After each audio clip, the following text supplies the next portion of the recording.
Right. Let's pick up from where we left off, shall we? I said before clearing my throat. The core module is the most important part of the ship. It contains all the energy, and thus governs the life support systems, engines, doors, and any other electrically operated parts of the pod. Much like the human brain, it is therefore the most important part of the pod, and must not be allowed to fail. And look, there's a little diagram here, see? I held up the book to the cooing, gurgling baby, and pointed at the picture with a caring, if a little patronising smile. The core requires constant maintenance, and must be running efficiently at all times.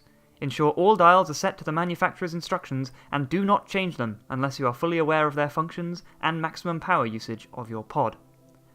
Incorrect settings can lead to total power failure and immediate loss of oxygen.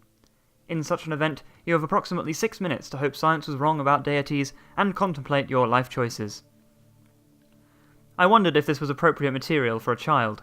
I'd picked out Pod for Dummies as a bedtime story the night before, saying, well, she has a dummy, and deciding it was probably a better choice than Quantum Mechanics: An Introduction.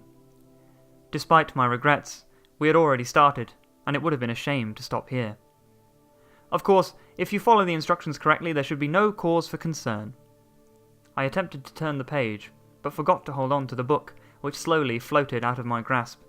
It hit the ceiling before I could grab it, and, already strapped into my story seat, I couldn't be bothered to swim after it.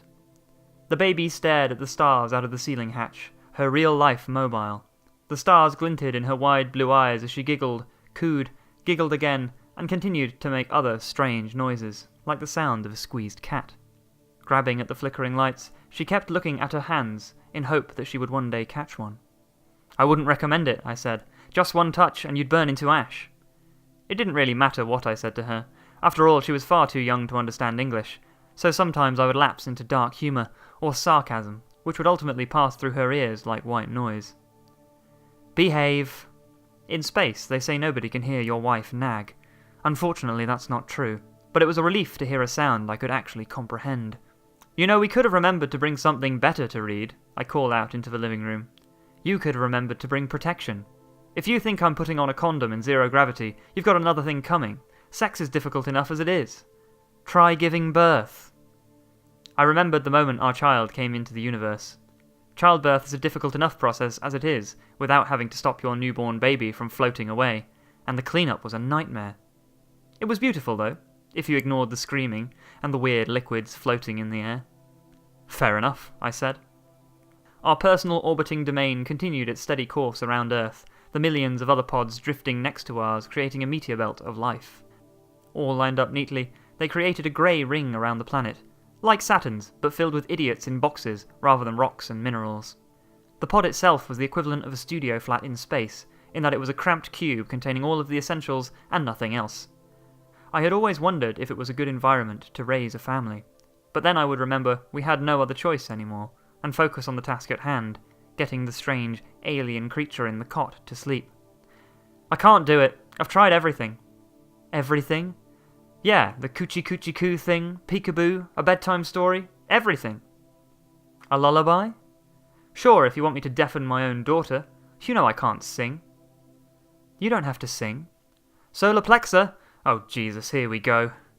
Every line and corner of our apartment began to light up with a green light that started whizzing around the place. Solar plexus, the AI connected to this and every other pod, was listening, and I hated knowing that she was around. It was like living with an invisible person, never seen, but always there. I often wondered why her name was Solar Plexus. Was she somehow connected to my own solar plexus? I really didn't want to think about that. You know I hate that thing. Solar Plexus, play a lullaby. Playing you a lullaby, her far too human voice called out. The music began to play, and it passed straight through the baby's ears like static. She continued to coo and gurgle and grab at the stars as if nothing was happening. I started to wonder if there was caffeine in her food, as I swear I didn't see her blink once. Great. Useless. While you're at it, open the pod bay doors, Solar Plexus. I'm sorry, Dave. I'm afraid I can't let you do that. Seriously? You set your name on Solar Plexus to Dave?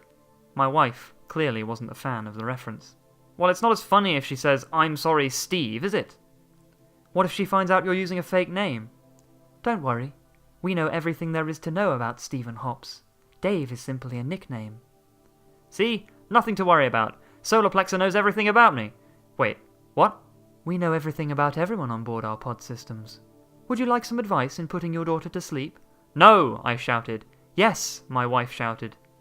Okay, might I also provide couples therapy? No, we both shouted. I felt like a schizophrenic.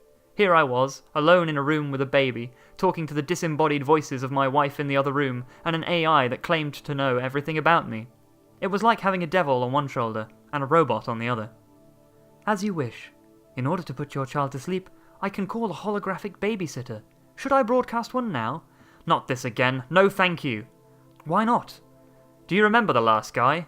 Oh, for God's sake, Steve, he was not calling you a bad parent. Oh, come on. When anyone starts a sentence with, if I were you, it means they're calling you a bad parent. Not when they finish the sentence with, I'd hold on to your daughter and never let go. Then they're just being cute, and a little bit creepy. Were you even listening to him? I'll admit my brain didn't register a thing that babysitter said. I suppose my daughter's like me in that way, but I wouldn't admit it to my wife. Might I suggest silence? Your child has fallen asleep. I wasn't sure if it was the arguing, Solar Plexer's lullaby, or the sound of our voices, but finally the little alien in the cot settled down. The lights of the stars were upon her as she slept. I made a quiet promise to grab one for her one day, but for now I settled for being able to get her to close her eyes. I was not looking forward to doing it all again in several hours. I unbuckled myself from the story seat, drifted out of the room, and allowed the little extraterrestrial to sleep. And the story ends there. You've been listening to Frontier Fiction. Thank you. I hope you've enjoyed the story, and if you're interested in having your story narrated, please send it in at frontierstorysubmissions@gmail.com. Please like, comment, and subscribe, and remember, in the depths of space, there's always another story to be told.